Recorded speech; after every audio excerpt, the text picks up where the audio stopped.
NT Ramarao గారు ఉన్నప్పుడు వెనుకబడిన వర్గాలకు రెసిడెన్షియల్ స్కూల్స్ తీసుకొచ్చారు. ఇంకో పక్కన 2019లో నేను ముఖ్యమంత్రి అయిన తర్వాత 65 రెసిడెన్షియల్ పాఠశాలలు ఏర్పాటు చేశాం. నా ఆలోచన ఒకటి, అన్ని వర్గాలతో సమానంగా, అవసరమైతే అన్ని వర్గాల కంటే మిన్నగా ముందుండే విధంగా వెనుకబడిన వర్గాలను తయారు చేయడమే ఈ ప్రభుత్వ ఆలోచన ధ్యేయం అని చెప్పి కూడా మీకు తెలియజేస్తున్నా.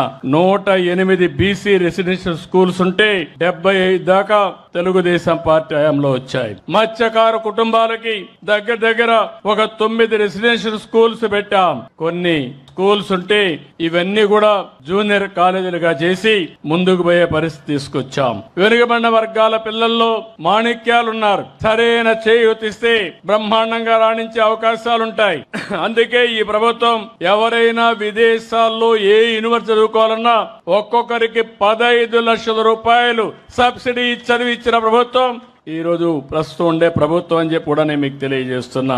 సివిల్స్ గాని రాష్ట్ర స్థాయిలో ఉండే గ్రూప్ 1 గాని ట్రైనింగ్ ఇవ్వడానికి కూడా ప్రత్యేకమైన శ్రద్ధ పెట్టాం. ఇంకో పక్కన మీరు చూస్తే 405 కోట్ల రూపాయలు సంక్షేమ హాస్టల్ కోసమే ఖర్చు పెడుతున్నాం.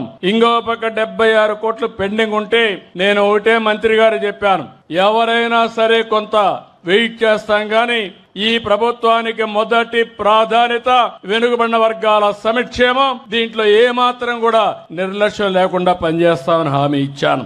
ఇంకో పక్క మీరు చూస్తే ఆంధ్రప్రదేశ్ మొత్తం తెలుగు రాష్ట్రాల్లో బీసీ స్టడీ సర్కిల్స్ పెట్టాం. సివిల్ సర్వీస్ కోసం కోచింగ్ సెంటర్లు పెట్టాం. ఇలాంటి మీరు చూసినప్పుడు అమరావతిలో కూడా పర్మనెంట్ గా సివిల్ సర్వీస్ కోచింగ్ సెంటర్ ఏర్పాటు చేస్తున్నాం. దానికి కూడా 500 మందికి ఒక్కొక్క బ్యాచ్ లో ట్రైనింగ్ ఇచ్చే ఏర్పాట్లు చేస్తున్నాం. రేపు డిఎస్సి వస్తుంది. డిఎస్సిలో ఎక్కువ మంది బీసీలు పాస్ కావడానికి ప్రత్యేకంగా 5720 మందికి శిక్షణా కార్యక్రమాలు పెట్టి వారికి ఎక్కువ ఉద్యోగ అవకాశాలు కల్పిస్తాం.